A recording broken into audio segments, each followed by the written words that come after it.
grateful today, not only for the support of the United Nations, but for all of the organizations that have come out in support. You're going to hear from Tamika Mallory from Until Freedom, a fantastic organization that's helped us put together the Unity Rally that we experienced last night, another amazing experience and opportunity for the family.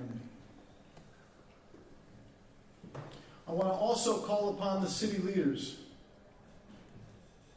Where is the public apology? We need the public apology. We're going to ask that they do as they say with their kind words privately, with their gestures being here today. We need more from the city leadership. And we need that dialogue to start immediately. And speaking of immediate dialogue, we need policy change now. There is no need to wait for it. There is not an explanation or an excuse that they can give you. I can't imagine why a group of government leaders can't organize themselves into several meetings, special sessions, to make change now. One of the most important changes that can be implemented now that we're calling upon the city to take care of immediately is the implementation of dash cams, a very simple and very important change that would have led clarity to this situation and to countless situations where Black Americans have been arrested and stopped at traffic stops.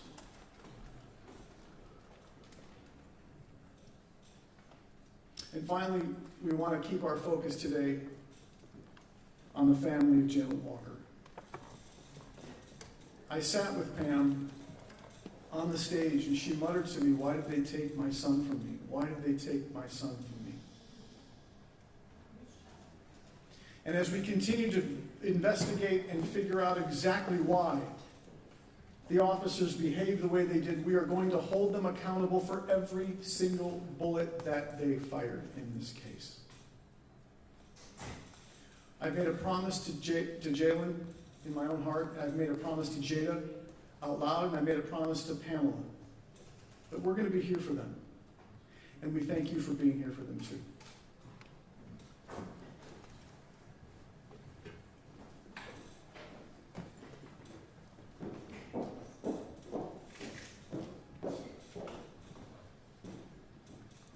I first just want to thank every single person in this room, the media, friends, family, and the community members who came to remember the life of Jayland Walker.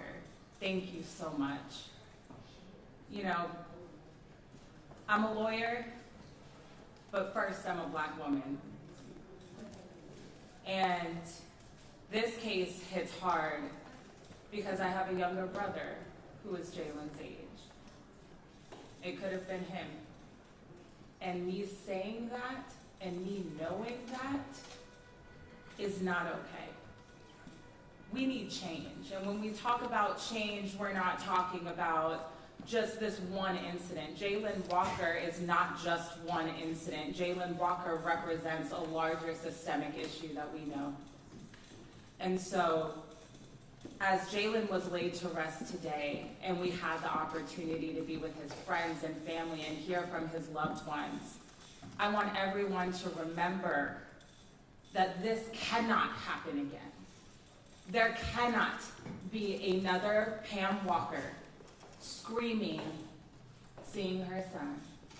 And there cannot be another Jada Walker crying and longing for her brother. I am honored to be a part of such a talented legal team, and that I know is going to get justice. Bobby just came up here and talked about accountability. Make no mistake about it. Every single shot will be accounted for. Every single one. Those officers will be held accountable. And as we shared today, the United Nations is now coming in. This is now becoming a worldwide issue. And so as all eyes are on Akron and all eyes are on Jayland Walker, I ask us to remember why we're here. It's because we want to change. Thank you so much.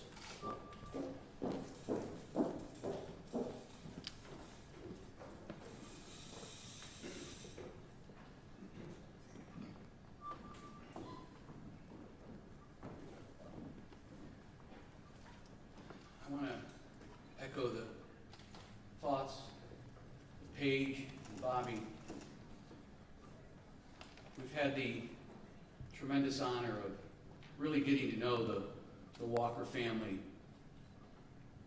It's an honor that may sound ironic. It's an honor that in this situation, we just wish we never would have had. Today is a remarkable day. And I hope we all understand, realize, and appreciate that it's remarkable for so many wrong reasons. I read this morning and I heard in that wonderful celebration inside the word normalized. How we, as a city, as a county, as a state, as a region, as a nation, as a world, have allowed this brutality to become normalized. How did we allow that to happen?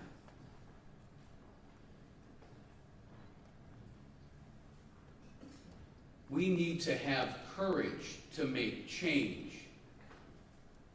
Bobby talked of policy change. The elected officials and those in power need to be courageous and make change, because some may look at them in the wrong way. Without courage and strength, change will not happen. For those of us in that service today, in that celebration, we saw the Walker family and hundreds of people unified, showing courage, showing strength.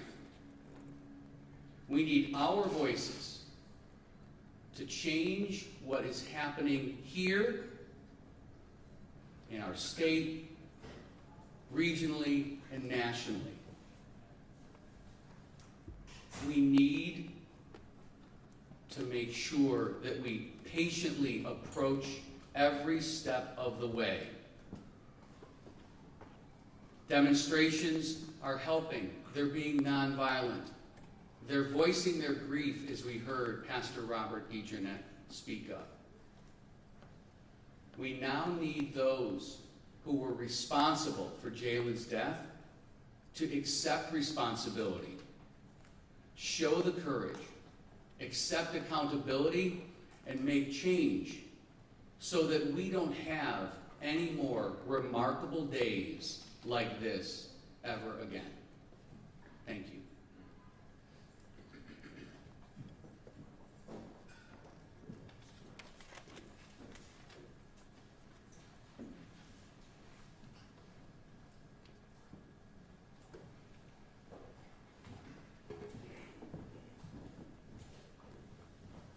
We're now going to hear from the Reverend Mark Thompson.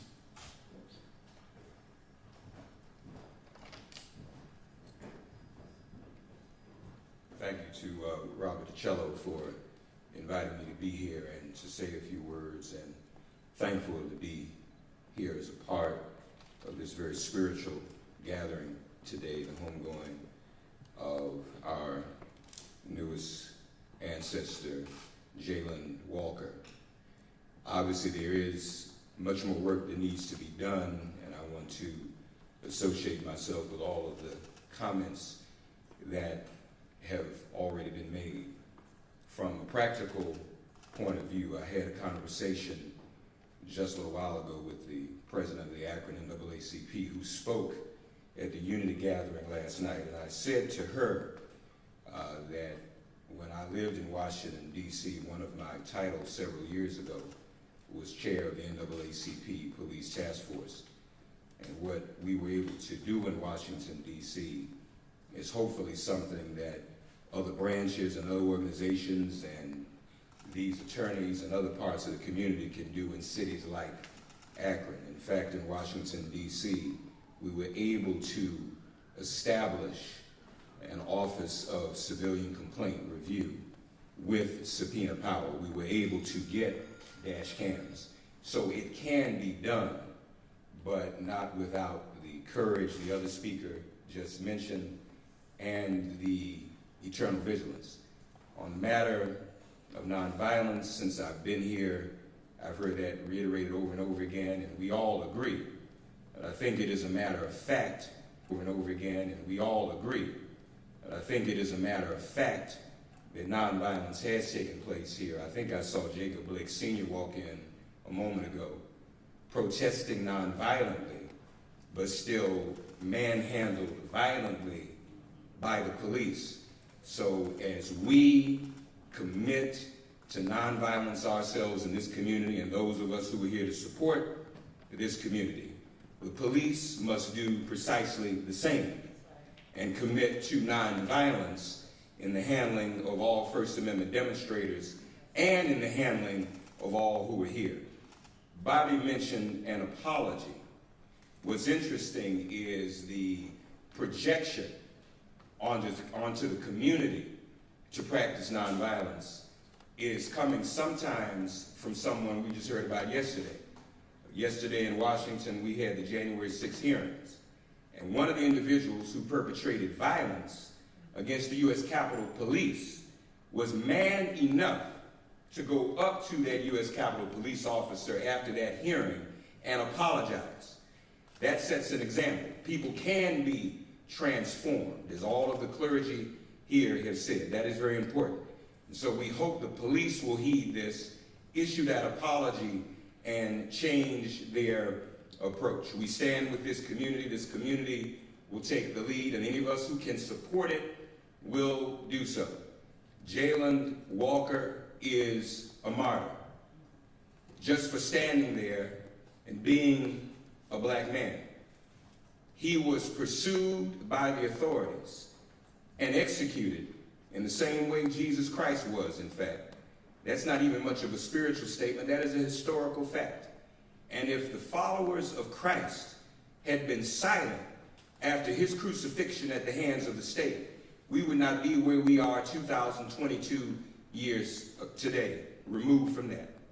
Dr. King said, true peace is not merely the absence of tension, but the presence of justice. We stand, those of us who don't live here, will support those who do live here until true justice comes to Akron. God bless you.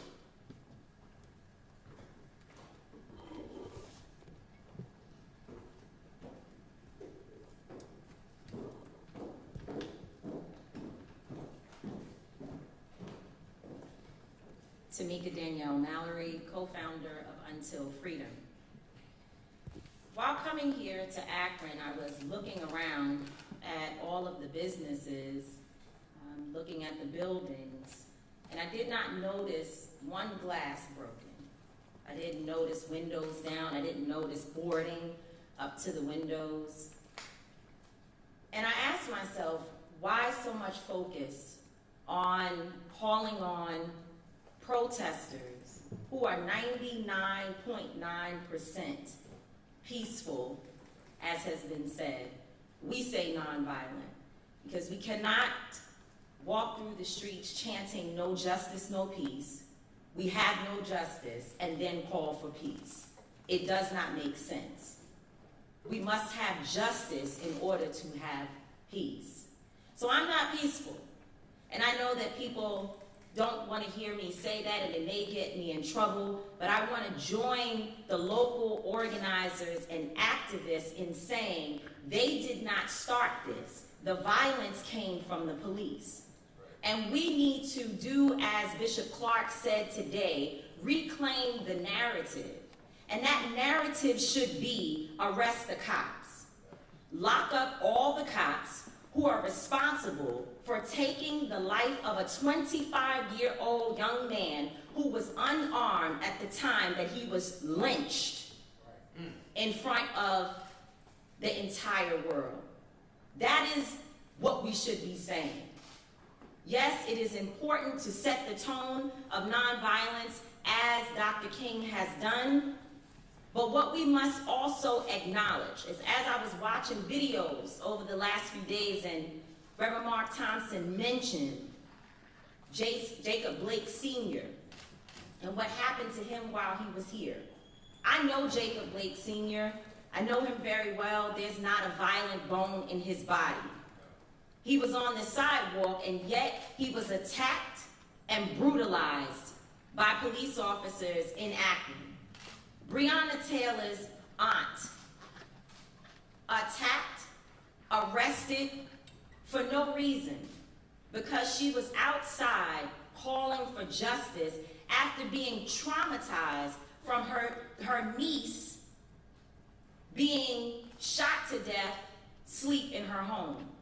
So we are focusing our cries for nonviolence and for peace on the wrong group, in my judgment. My estimation is that we ought to turn to the perpetrators of this incident that brings us from all around the nation, those that force the activists to have to come outside of their homes to get in the street to call for justice for Jayland. We need to tell them to be nonviolent, to be peaceful, to do what is necessary to de-escalate. How dare you still, in the wake of shooting at a young man over 90 times, have the audacity to beat people who are traumatized and angry? Shame on the Akron Police Department, and shame on those of us who sit in our homes and know that we ought to be outside, because but for the grace of God, it could be any one of us today, tomorrow, and until we are able to root out the real cause of the problem, which is white supremacy running rampant in this nation and the racism towards black, young African Americans, old African Americans, women, men, because one thing we know for sure is that the police officers, whoever they may be, they come from many diverse backgrounds. We can't say only white people, only white officers shoot people. We know that that's not true. But the one thing that is in common is that the victims are almost always black people. You tell the story. You tell the story and tell it properly. Stop the violence, Akron Police Department. Thank you.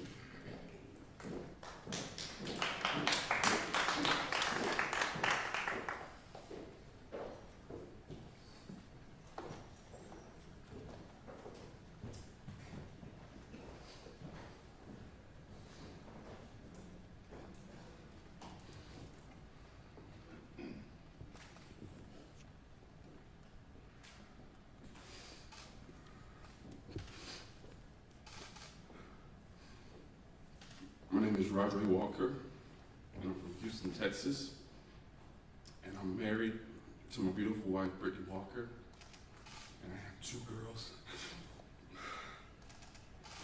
They're 6 and 4, and when my cousin gets killed, I'm trying to figure out arrangements to get here, and I have to leave them behind because I don't want them to be exposed to the reality of what being black in America is. I'm a business professional, work for Sherwin Williams. My wife's an assistant principal. Within the company of Sherwin Williams, since George Floyd and all the tragedies that happen around the world, we created the African American Network. A lot of leaders within the company allow for employee resource groups that we can gather and come up with strategies to advance, create career paths, development, skills, and things like that. So me being active and stuff like that, creating that, and then seeing my cousin gunned down, I'm like, what do I do? What do we do? This is the second cousin that I've lost to police brutality. Norman Cooper in San Antonio, Texas. Both I'm close with. Grew up with Jayland. Watched his father be present in his life, tell him how to, maneuver in the world. Jayland's, like everybody said, very kind, quiet, humble. How did something like this happen to me? And then what do I do? How do I respond? I'm tired of sitting on the sideline, being a spectator. I just don't know where to turn to. I don't know what to do. So that's why I'm here speaking on behalf of his name and the family. We're going to get through this, but we need to see changes. We need to see changes. Any questions? At this time, we will take questions.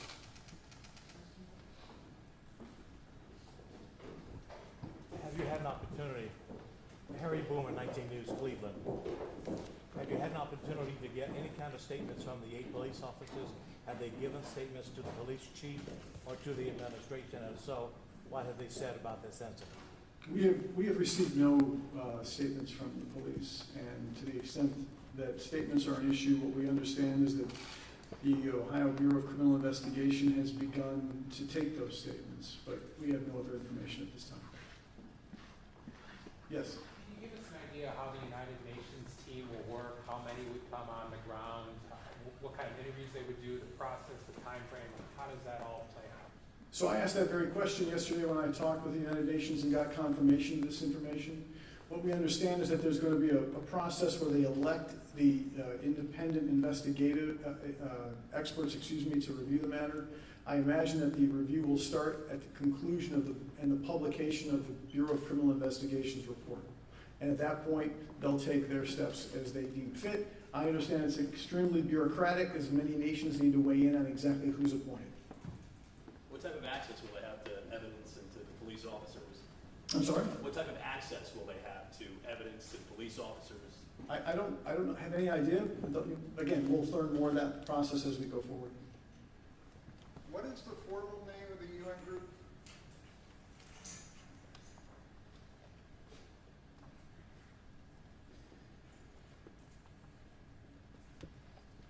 The United Nations International Independent Expert Mechanism to Advance Racial Justice and Equality in the Context of Law Enforcement.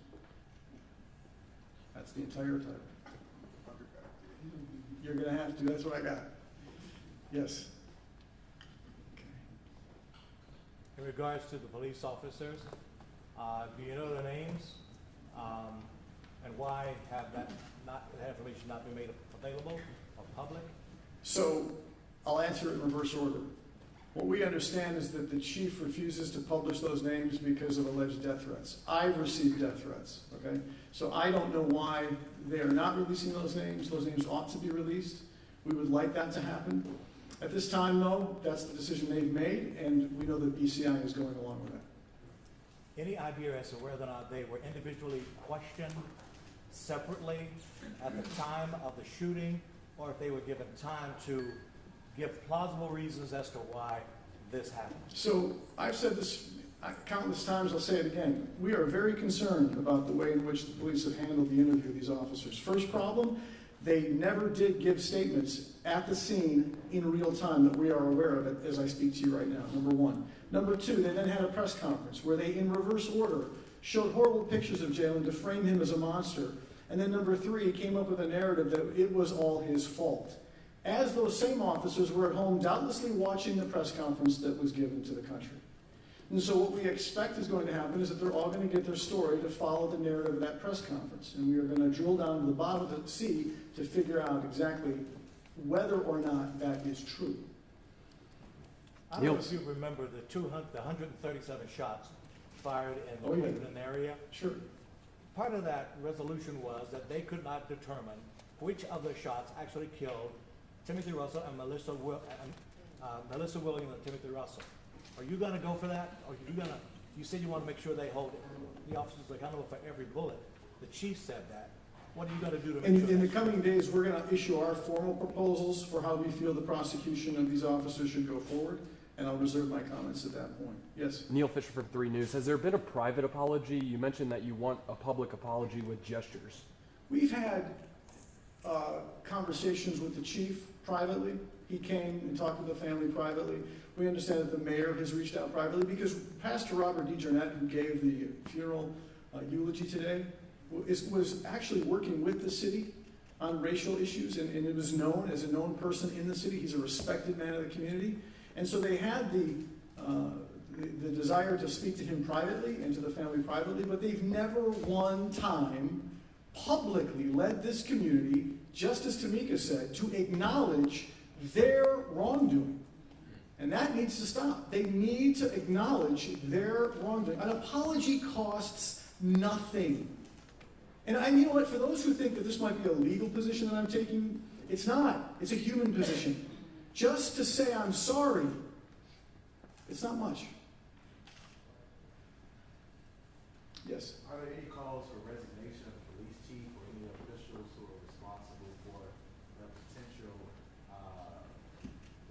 leadership, if you will, or cover-up in this case?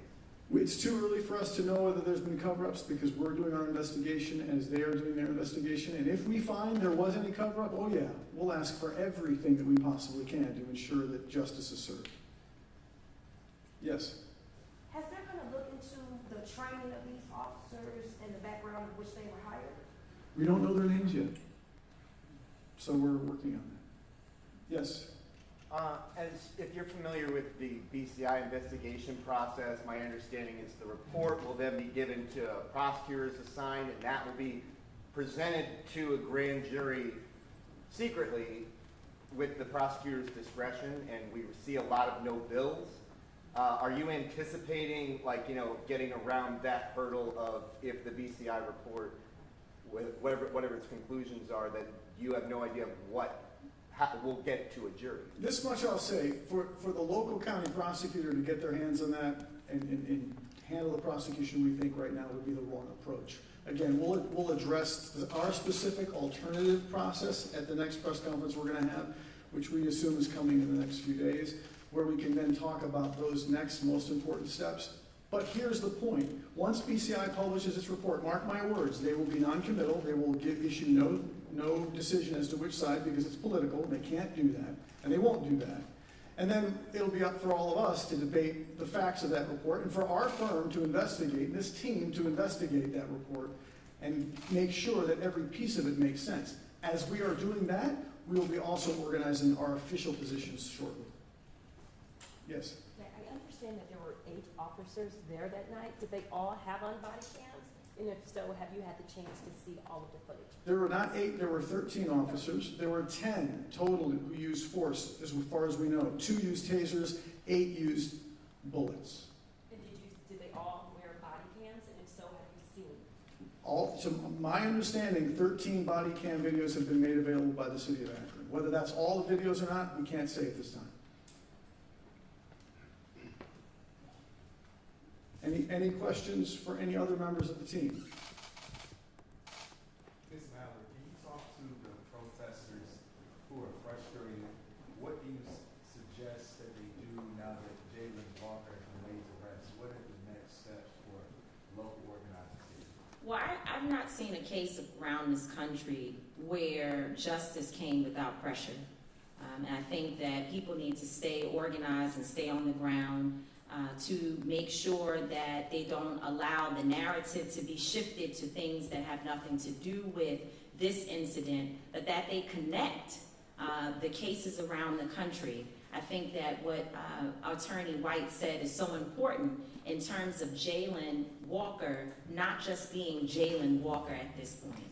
He joins a group of too many. This is probably the 200th funeral that I have attended myself of people who either died at the hands of police on the street or they died in the system, in prisons and other conditions that involve law enforcement. So people are traumatized, and activists and organizers need to know that they have a very specific role, that without their voices, without their fire and their vigor and their courage, we probably will see this incident and many others under the rug. And that cannot happen. And so they need to stay vigilant and stay in the streets. Mr. Walker, can you talk to the citizens of Akron from the heart about where they should be emotionally and mentally in the wake of Jayland's shooting death?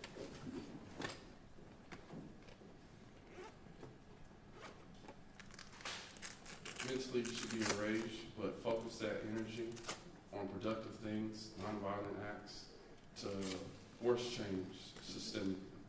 I think it starts grassroots,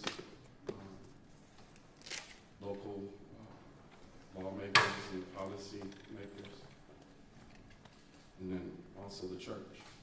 Look to the church. Thank you. Can you officially tell us who your legal team is comprised of? Yeah, sure. The legal team is DiCello, Levitt, Gutzler, that's the firm. The team involves myself, Bobby DiCello, Ken Abarno, Paige White, as well as all of our other paralegals and lawyers at the firm. And my brother as well, who just made a point of making sure that's Mark, M-A-R-K, DiCello. Thank you, everybody. Appreciate it. All right. Thank you all for coming.